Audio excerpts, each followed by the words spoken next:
How's it going, everyone? Hope everyone had a great weekend. We are here with chapter 6, 7, and 8 of the Thief of the Suns, along with another kind of sort of challenge. It's whatever the first weapon I find as I keep throughout the game. And spoiler alert, there's 2 wins in this one, so enjoy.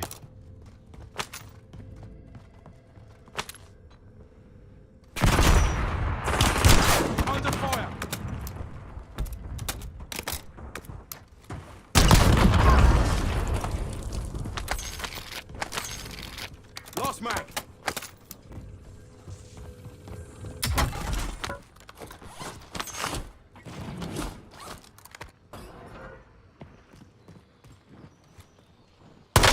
Chapter 6, The Lesser Flame. They called it the Lantern House, a squat tower on the edge of the western quarter, where a single lesser sun burned behind panes of smoky crystal. It fed a neighborhood of bathhouses and glassworkers, not the whole city, and its priests were fewer, their wards gentler. If the high crystal tower was a god, the Lantern House was a parish lamp. Jalen chose it because smaller risks taught larger lessons. If they could take a lesser flame, they could learn to move together. If they failed, the loss would be measured and small. They met at dusk beneath the market arches, where the city's cage light softened into evening. The locksmith checked her tools, as if tuning an instrument. The guide hummed a low, windless tune that steadied the others. The shadow wrapped herself in a thin veil that swallowed lamplight. Jalen's palms felt the parchment at his hip, as if it were a second skin. "Rolls," he said. "We test one another tonight. We take the Lantern House's sun and be gone before dawn." The locksmith nodded once. I opened the crystal grill. If it's simpler than the tower, this should be child's play. The guide spat into his hand and rubbed the dust into his palm. I move the streets and lead our exit. If they chase, I know where to lose them. The shadow lingered at the edge of the lamplight. I walk the dark where lamps do not reach. Mirrors and glass mean little to me. Jalen looked at each of them, and then at the city beyond. We practiced the climb, the timing, the silence. We learned the sound of each other's breath. They slipped through alleys and service stairs, avoiding the main road where festival preparation had left the city noisy and bright. The Lantern House stood smaller and humbler than the tower, less a monument to the center. 2 priests tended its flame, their glass masks perched at their chins as if they had for a moment forgotten duty. The outer ward were candle wards, simple, meant to keep rats and thieves from closer work. They watched the priests from shadowed eaves, counting steps and noting the rhythm of prayer. The guide marked streets in his head, a mental string that would let them pull away when the time came. The locksmith fitted a tiny mirrored pick into her palm and tested a sliver of crystal she had filched earlier from a vendor's stall. It hummed against the tool like a contained star. When the moon rode high, the locksmith moved. Her approach was quiet, precise, a dance between glass and stone. She worked the grill as if she were unthreading someone's braid. Patient, methodical, never forcing. The crystal gave with a soft sigh, then a click. They slipped inside. The Lantern House smelled of incense and hot wax. The sun sat low in its cage, no larger than a child's fist. Its light steady and not yet hungry. It pulsed like a heartbeat. Jalen felt the familiar warm press at the back of his mind. The whisper, thin as breath. "Come closer." "Not yet," he said, and the others stilled. The guide's fingers ached on the hilt of his knife. The shadow's eyes glittered. The locksmith's knuckles whitened around her tool. They had agreed this was rehearsal. No touching the flame until they knew the steps. But rehearsals teach more than technique. As they moved through the sanctum, the priests shifted their prayer, the rhythm changing. Unexpected, out of sync, a rustle in a side chamber, a servant's foot. The guide's jaw clenched. "We have company." They adapted. The shadow melted into a doorway and became the dark itself, slipping behind the servant and leading him without a doubt toward another corridor. The locksmith worked faster, her fingers a blur against crystal. Jalen kept watch at the cage, heart a steady drum, listening for the city's breath. And then, as the locksmith eased the final latch, the sun flared, not with malice, more like curiosity. The voice threaded through their minds. Not one whisper, but many. You have come. You will touch me. You will decide. Something in the shadows shivered and stepped back. The guide cursed under his breath and pressed forward, but the locksmith's tool trembled in her hand.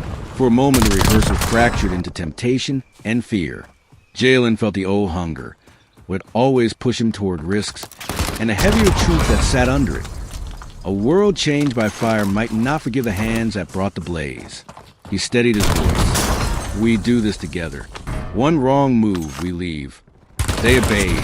The locksmith pulled her hands from the latch and drew back into their planned arc. They fled not with the sun, but with the knowledge of its touch. How the air around it hovered faintly. How light seemed to remember the shape of a hand even after a hand passed. Outside, the guide led them through a maze of alleys, where they practiced losing a tail and crossing a busy bazaar without drawing eyes.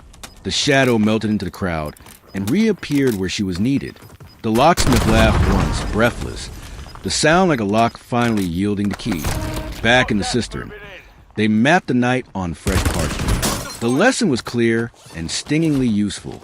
The lantern house had been simpler than the tower, but it had tested every one of their weaknesses.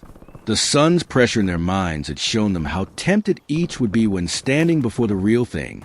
The priest's faint change in rhythm had reminded them that the city would never be predictable. You saw it, said the guide, rubbing his wrists. How the flame reached for us. We must be faster. And calmer, the locksmith added. The tower will have different wards. Crystal that sings when broken. I can work it, but not if someone panics. The shadow's smile was thoughtful. And not everyone will hear the same call. The suns speak to what they think will answer. Jalen watched them correct their mistakes, heard the small ironies of their descent, and felt the whisper curl warm as a promise. Soon, he let the words sit between his torn. They had rehearsed night steps and learned to trust each other's motions. They had also learned the way to desire in their chests. The private pulled the sun to tell that, perhaps more than broken wards or guards, would be their true trial. When they parted at dawn, each went back to the life they pretended to keep. The locksmith to her counterfeit charms, the guide to his caravan routes, the shadow to alleys that swallowed sound. Jalen watched them go and, for the first time since the whisper had come to him before, felt not simply the hunger for light, but the responsibility of it. He walked back to the shrine beneath the sky, already pale with approaching day, and, for a while, only listened. Listened to the city waking, to the priest's distant bells, to the subtle memory of the lantern's pulse behind his eyes. The lesser flame had taught them their strengths and the shape of their weaknesses. The true theft would demand both. You've got gas moving in.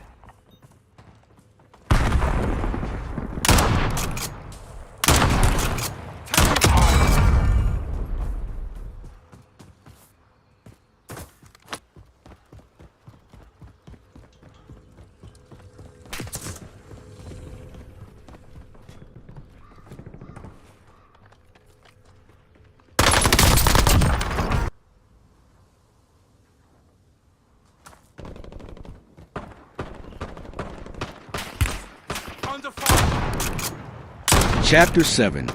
Shadows at the table. The cistern had become their place.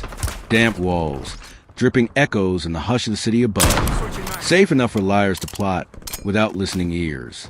Jalen laid out fresh parchment across the stone slab they used as a table. A rough sketch of the high crystal tower sprawled across it, all jagged lines and scrawled notes. It was less map than ambition, but ambition was what bound them. The locksmith set down a pouch of tools with a clink.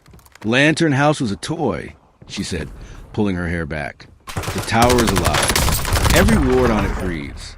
It'll fight me as much as I fight it. The guide leaned over the sketch, his finger tracing the winding alleys that led to the tower's base. It's not the wards I fear. It's the priests. Hundreds of them, chanting day and night. If their rhythm falters, they'll know someone's inside. We can't match them step for step. We have to break the beat. From the shadows beyond the torch's edge, she spoke at last. The shadow, who had said little since the lantern house, leaned forward. Her voice was low and sharp. No, don't break the beat. slip between it, like dancers crossing one another's steps. I can walk between their prayers, so long as someone holds their eyes elsewhere. The locksmith raised a brow. That's assuming you can. The shadows smiled without warmth. I already did. That servant who nearly saw us last night, he doesn't remember the space I stood in. The suns eat memory when I will it. The parchment in Jalen's hands trembled. That was new and dangerous. He laid it flat again, his voice calm. We don't speak of powers we don't yet trust. What matters is timing. We've seen how the suns tug at us. If one of us falters inside the tower, if one of us reaches too soon, everything breaks. Silence held them for a long moment. They remembered the lantern house, the way the flame had called in a dozen voices at once. Each of them had felt their own secret hunger revealed in its glow. The locksmith broke the silence first. Then we'll need rules. Not trust, not yet, but rules. Simple. If one of us touches a flame before the others agree, the rest cut them down. The guide barked a laugh. And you think we'd survive that? She met his eyes. I think the tower won't forgive hesitation. The shadow inclined her head, as though she approved. So we bind ourselves with knives. Not oaths, not loyalty. Consequences. Jalen's chest tightened. He had hoped for trust, for some fragile thread that might weave them together. Instead, he was handed a blade. Yet perhaps the sons had chosen liars and thieves because they alone knew the weight of betrayal. Fine, he said. Rules it is.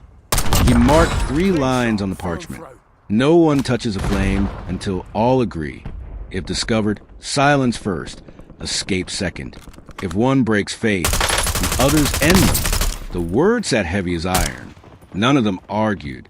Each carried too much ambition and too much fear to soften them. As they sat back, the system seemed smaller, the air heavier. Above, the city bells rang, announcing the priest's midnight turning of the high tower's flame.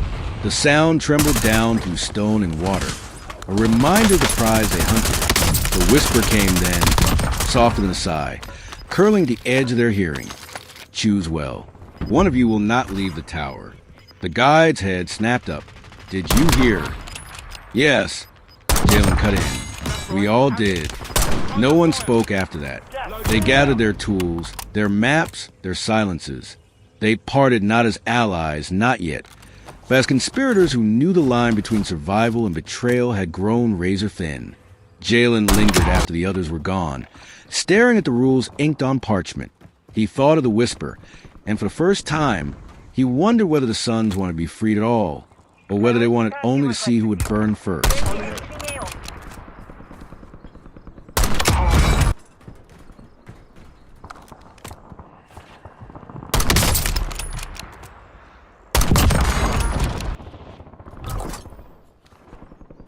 You've got a loadout drop inbound.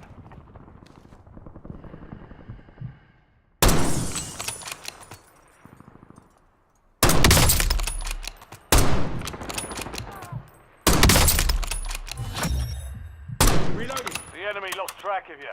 Good work down there. Nine left.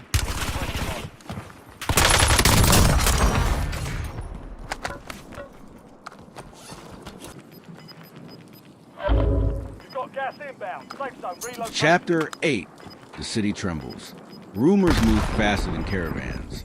By dawn, the lantern house was already whispered over in the markets, that its flame had flickered in the night, that a servant awoke with no memory of his steps, that priest prayed twice as long as usual to steady its light. No one said thieves. Not yet, but the priest's eyes had sharpened, and the bells rang a little harder. Jalen walked the streets at midday and felt the change. Guards at every crossroad, their spears upright as sunstars, priests pacing outside bathhouses, their chants spilling into the dust. Even the hawkers in the bazaar lowered their voices, their cries clipped as though a wrong word might summon judgment. The sons themselves whispered louder, not only to him now, but through glances and chant echoes. A beggar's cough began. Hurry! A child's song bent on the wind. Choose us. And when he passed the tower, always shimmering, always impossibly tall, the whisper curled sharp and sweet. Come inside. Come and end this waiting. He clenched his jaw and walked faster. The crew gathered again in the cistern, but even here the change pressed against him. The locksmith arrived last, carrying a shard of crystal wrapped in cloth. She laid it on the table with a hiss. "Test ward," she said, "taken from a shrine near the Potter's Gate. They've begun replacing the old locks. This one bit me before I even touched it." She unwrapped her palm, showing 3 faint burns across the skin. The guide scowled. "So they know. They're strengthening the tower." "They don't know," the shadow said, though her voice lacked certainty. "They suspect. Suspect enough to make things harder." The locksmith's eyes glittered with frustration. "Every day we wait, the tower grows sharper. If we don't strike soon, we'll lose any chance of slipping through." Jalen listened, but his thoughts pulled elsewhere. The whisper had not stopped from coming. It layered over their words, turning each phrase inside out. Soon, soon, soon. Take us. Touch us. Free us. He pressed his palms to stone, willing his voice steady. "We strike, yes, but not yet." A hurried hand loses its grip. "We need to know how far suspicion reaches. If pre-suspect, they'll double guard. If the Emir himself suspects, the tower will never sleep." The guide leaned in. "I can listen on the caravan routes. The priest buys spices and salt from us. If they're worried, they'll pay more. I'll hear in the prices." The shadow's smile was thin, and I can listen in silence, not to words, but to what people forget they said. The sun was showing its shadows. The locksmith found the burned hand again, her jaw tight. "Do it quickly. The tower waits for no one." That night the city itself seemed restless. Drums beat from the palace quarter long after curfew, and the streets crawled with torchlight. The air above the tower shimmered with stronger wards, faint veins of light crisscrossing the sky like a net. Children pointed and whispered of a new star chained above the spire. Jalen stood in the crowd and watched it pulse, the wards glowing like molten glass. His throat went dry. This was no simple theft. This was stepping into the bones of the city and snapping one. The whisper brushed his ear, louder now than ever, sweet as a lover. "If you do not take us, another will. The tower is not eternal. The cage will break. Better by your hand than theirs." For the first time, Jalen wondered if they were not only thieves, but pawns, and whether the sons cared at all who freed them, so long as someone did, and someone burned. He turned away from the tower, forcing his steps into the dark, but the whisper followed, curling through his ribs. "Soon. So soon."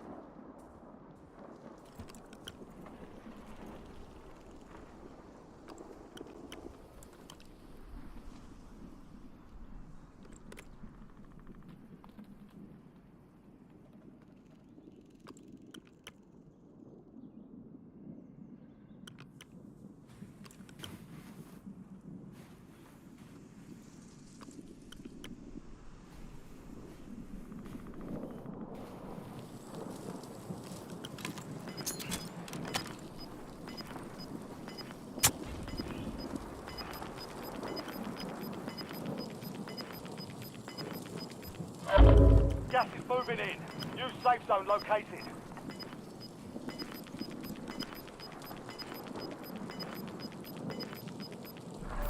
You're losing ground. Move it.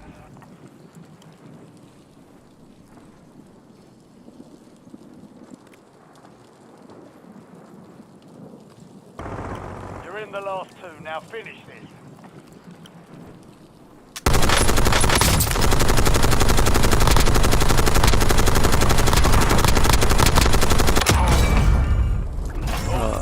Thanks for watching, and as always, let me know what you think of the story so far. And if you have any other challenges for me, anyways, see you on Tuesday stream.